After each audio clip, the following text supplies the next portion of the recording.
What's going on, everyone? DSP here, and welcome to a cumulative channel update. A lot of stuff that I've wanted to talk about, but haven't had a chance because of all the stuff that's been going on with me traveling, other kinds of stuff. So let me just get started because it's probably going to be a decent size update.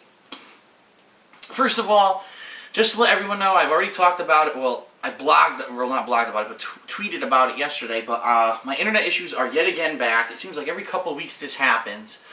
What's happening is this. I seem to be able to upload some videos, and then all of a sudden they just stop working. And I try everything from restarting my my router, to disconnecting my router, to restarting my modem, to restarting my computer, to renewing and refreshing and doing everything with my IP address, I mean, every possible thing you could think of, and the uploads still don't work. And at this point I called the cable company again and said, I cannot work like this. I can't have my business and my life dictated to me that I can only do it during whenever the hell this upload feels like working, because it's not a set time. It would be one thing if I knew I could upload from 9 to 5 every day, but it's not like that. It's completely random, sporadic times. For example, I got home from final round and it worked for a couple hours, then it stopped working. Then all of a sudden it started working again, and that's when you saw those Dragon Age videos go up. Then I played Homefront yesterday, and I was able to upload nothing to begin with. It wouldn't work at all. Then, after fucking with it for 2 hours, all of a sudden it starts working. I get 7 parts up, then it conks out for another 4 hours, and at that point I went to sleep. And I wake up this morning at 9 o'clock, I try it out, and it works perfectly fine, and right now Homefront is uploading. So, it makes no sense whatsoever. It really doesn't. My cable company has no idea what the problem is. They're sending someone else out here again today to look at it. So I apologize for the problem with the uploads, that they're not, they're not constant. They're not, a constant stream like I would like them to be.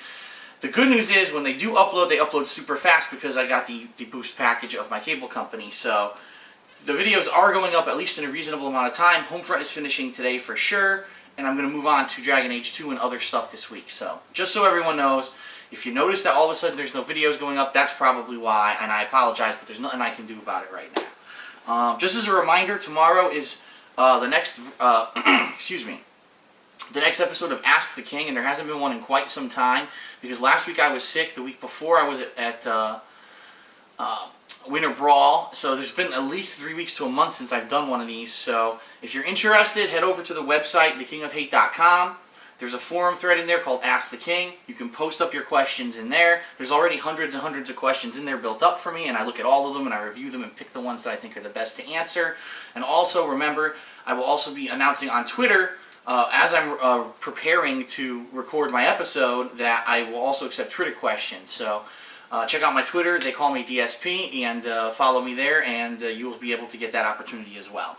I want to talk about a little bit about the website, but just to digress for 1 second before I forget, really big milestone, everyone. My channel, DSPGaming, which as you know was created as my secondary gaming channel on YouTube when my original channel, Darkside Phil, was shut down in 2010 incorrectly for false copyright claims, has now reached the top 100 most viewed comedian channels on YouTube, and that's a huge accomplishment because it took me a significant amount of time to get the Darkside Phil channel to do that. And the Darkside Phil channel, I believe, at its foremost when it was getting the most views, was up to number 27 most viewed comedians ever on YouTube, which is amazing. I am now at number 97 with DSP Gaming, and keep in mind that channel hasn't even been open for a year yet. So that's great. That's a huge accomplishment. Thank you, everyone. And just keep it up. The more you view, the higher, the better honors I get on YouTube, and the more notoriety I get. So that's really cool. Excuse me.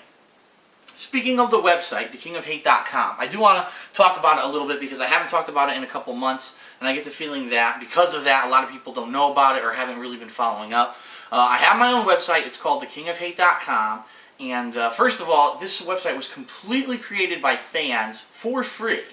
Their names are Chris and Teo, and they actually live up in Canada, and they're really great. They coded this whole site. They're the two site administrators, and it's primarily the purpose of the site is forums, okay? And the forums range from anywhere from general gaming discussion to specific genres of gaming, like if you like the Xbox 360 or the PS3, they have their own areas. If you like fighting games versus, other FPS games, stuff like that, they have their own sections. There's a general discussion section. There's obviously a giant section about me and my game playthroughs, my different video series that I've done over the past couple of years. You know, things like that. Archive. It's a really good place if you're wondering what I'm up to or what I'm going to be doing soon.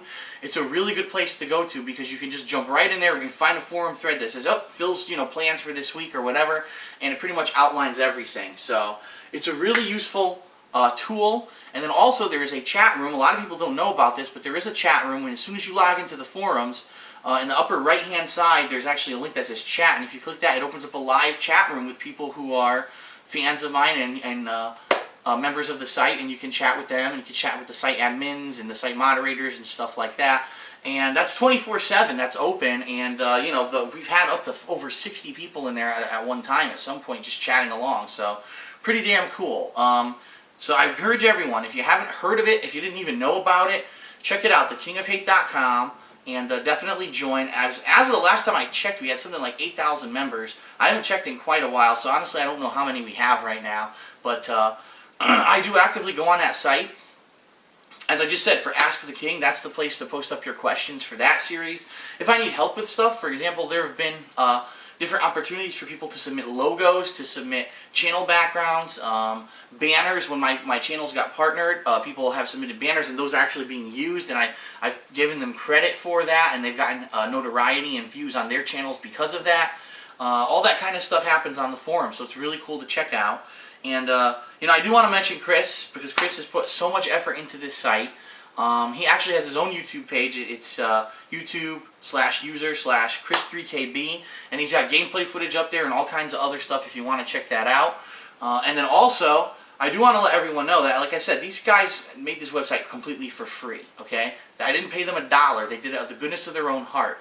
So if you want to help them out, if you want to help pay for the ongoing cost to maintain the website, or if you just want to help those guys out for doing such a nice thing for the community of people who like my videos, there is a donate button on the website, and if you donate, you get two things. First of all, you become a premium member, which means you get some special things on there, including, I believe, a special tag, like a special color to your name, there's special things you get. It's described on the forum, so go check it out. There's a whole thread there saying, if you go premium, what do you get? But you get stuff for it, and just so everyone knows, that money does not go to me. That money goes to the website itself and the administrators to help the cost of the website and to help them out as well. So please, you know, if you have a chance, go check out the website. If you like it and you can donate, you spare a couple bucks, please go ahead and do so.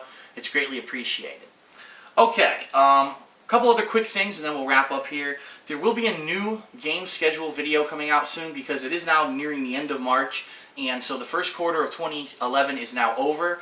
I reviewed the other day what games were coming out this year and the new updated release dates, and a lot has changed.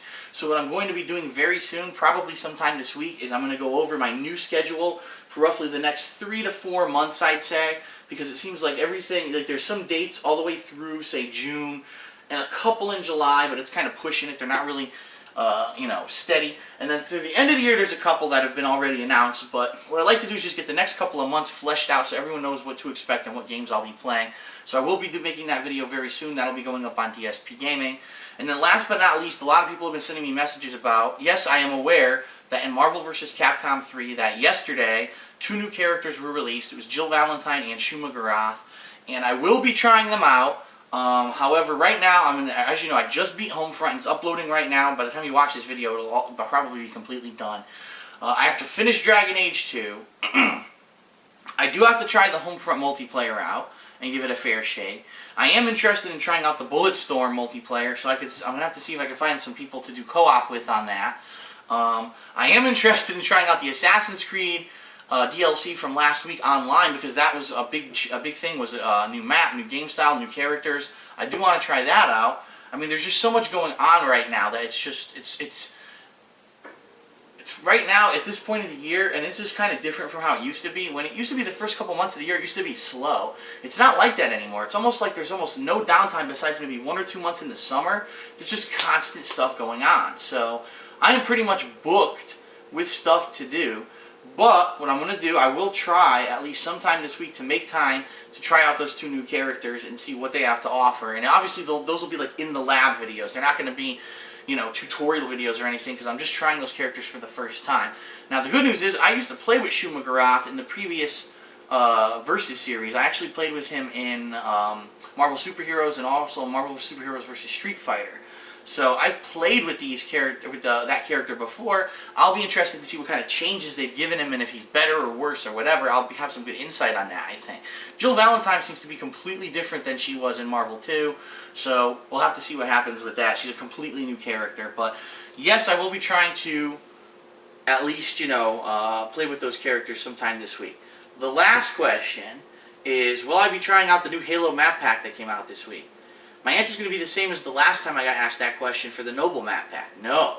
Because Halo 3 to me is a game where, yeah, it's fun. Absolutely, it's fun. But I don't want to go drop $10 to $15 on the maps. I just don't. And, I guess the same argument can be said for Black Ops, but at least for Black Ops, there were a lot of people who were interested in playing with those maps with me. I was very interested in trying that out. I definitely have to admit, I like Black Ops more than I like Halo Reach. Excuse me. So that's just that. I mean, that doesn't mean I'll never buy them. No, but I don't see the value in buying those maps. I really don't. If this were a slow week, if I had nothing to do whatsoever this week, then yeah, I would definitely consider getting them, and I'd probably do like a fan appreciation day where I'd play them all day with the fans. But as you can see, I'm pretty packed with stuff to do already, so that's just not going to happen. One last thing, and this will be the last thing for this video that I want to address, so let me take a sip of water.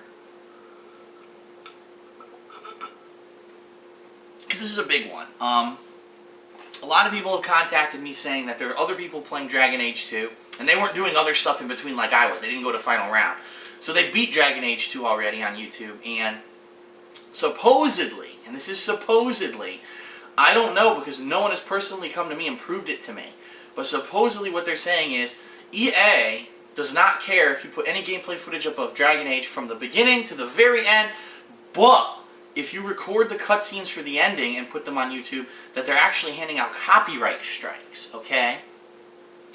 Now, I have mixed feelings about this, okay? Because I can understand that the game company doesn't want their ending of the game, especially a long role-playing game like that, to be given out, because that's pretty much the payoff, the end game. You put 50, 60 hours into a game, you get a good ending, you don't want people finding out about that right away. Okay, so I understand that aspect. But on the other side, on the flip side, this is just the same as like a movie studio saying, well, we don't want anyone giving away the ending to Inception ahead of time because that's a big spoiler.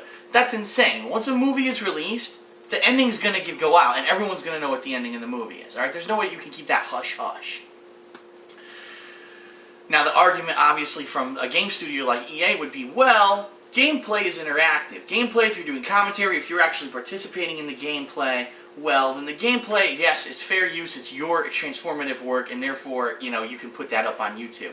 But the ending is just a cutscene that you don't affect, and therefore that's the same as watching a movie, and no, you can't put that up on YouTube. So I can understand that side of the argument, okay?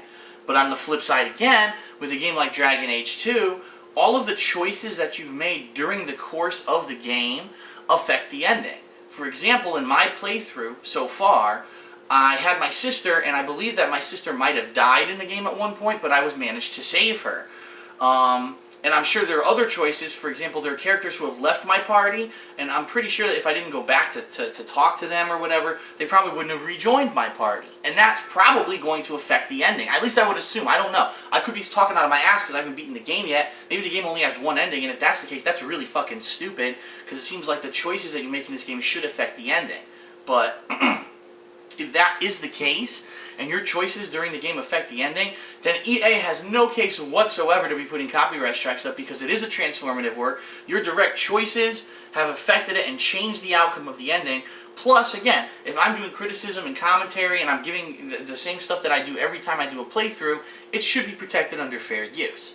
So, I'm very wary right now of what I should do when I beat Dragon Age 2. Should I put up the ending or not? And I guess I'm weighing the pros and cons. Just to let you know, Machinima did contact me just to warn me, not me specifically, they send it to everyone. It's a general email to everyone who's part of Machinima's partnership program and said, listen, we are aware that some people are saying that you're going to get copyright strikes, so, we recommend you don't put up the ending of Dragon Age 2 because you might get a copyright strike from EA. And, The other thing they actually said was don't put up the sex scenes. But from what I've seen, the sex scenes in the game aren't real sex scenes. It's anything that you would see from like a PG-13, TV show or movie. So I'm not worried about that. Now, don't get me wrong. There might be nudity in the game. I haven't seen any of that. If there's nudity, that's something completely different. And no, I would not put that up on YouTube. I would edit it like I've done previously with like God of War 3 and stuff like that. But for just people making out on a bed, I'm sorry. No, I'm not censoring that. That's fucking ridiculous. And to be completely honest, I think Machinima's trying to be a little bit over-conservative so that people don't get copyright strikes, and then Machinima ends up trying to deal with EA and getting them shut down, getting them taken off. That's a hassle for them. So, what I would say is this. I'm definitely going to play Dragon Age to the very end. I'm going to record the ending, and then I'm going to see. I'm going to judge for myself. I'm going to say, listen, here's the thing. First of all, it's completely in my power to do whatever I want. But then again, the consequences are also going to come down on me. So if I decide to put the ending up on my channel, and for whatever reason EA decides to flag it, then it's consequences for my actions. And by the way, if they do, I will immediately dispute that and say that is complete horrendous bullshit. It's fair use, and I have complete right to put up the ending of your game whether you like it or not. And we'll see what happens from there. Right now, I don't have any copyright issues whatsoever on DSPGaming, so it's not that big of a deal. But, what I can say is this. Thank you to Machinima for at least giving me fair warning that this could happen. Because if they didn't, I would have been kind of blindsided. At least now I kind of know. And I have the ability now to consciously make the decision, do I want to take that risk or not? And at least now, that's good. That's good because I never had that before. Before I was the little guy. I was the guy who was just trying to do this as a hobby. And I didn't have any support from anyone really besides the fans. And so when I was getting these copyright strikes, I didn't know what to do. I was just like, fuck, At least now I understand what's going on. So, yeah, alright, so that's it. I don't know what I'm going to do. I'm definitely going to beat Dragon Age 2, but I don't know if I'm going to put up the ending. Hey, what the hell? What I might do is I might record it, and then I'll just reenact it for everyone. I'll pretend to be everyone in the game and just tell everyone what happened at the end of the game. And then guess what? That would be like me saying, alright everyone, spoilers now, I'm going to tell you the end of Inception. At the end of Inception, this happens. And guess what? No one could do jack fucking shit about that. So, in that case, EA, fuck you if you think you're going to put a copyright strike against me for talking about the end of your game. Good luck trying that out. So, maybe that's what I'll do. I don't know. We'll see. But anyway, I'm definitely beating Dragon Age 2. That's actually what I'm going to be playing today. And we'll go from there, and we'll see if I want to take the chance or not. And yeah, the thing is, I'm a little weary because people seem to jump the gun with copyright things. People don't understand how YouTube works like I do, because I've been doing this for 3 years at this point. And, there's different kinds of copyright strikes. There's been a copyright flag, and therefore your video cannot be viewed by anyone. That's not a copyright strike. That's just a YouTube content match flag that blocks the video, and then they urge you to look into it to see if you can get that lifted. Then there's an actual copyright strike, which means YouTube takes your video down against your will and flags your account and says you now have a strike against you unless you can get, say, whoever the accuser is to respond and either clear you up, or if they don't respond within 2 weeks, if you do dispute this, then we'll clear it up and take it off your account. But basically that's a lot more serious. So the people that have been saying this, I don't even know if any of them have really had copyright strikes against their account. So who knows? I mean, again, Machinima's probably trying to be conservative. They're saying, listen, we're aware there is a problem going on right now, so be careful. It's your own risk if you decide to put up this kind of footage. So I don't know, and that's why I'm kind of weary. Maybe I should just, fuck it, put it up, see what happens. If it gets, a strike or something, then I'll take it down quick or whatever. But we'll see. I don't know. I haven't decided yet, but alright, that's it. I know, like I said, this is going to be a long update because it's cumulative, but I think it's a lot of good information. Thank you for tuning in, listening to it. I'm DSP. Coming up next, Dragon Age 2, the conclusion, and then a lot more footage later this week, so stay tuned, and thanks a lot.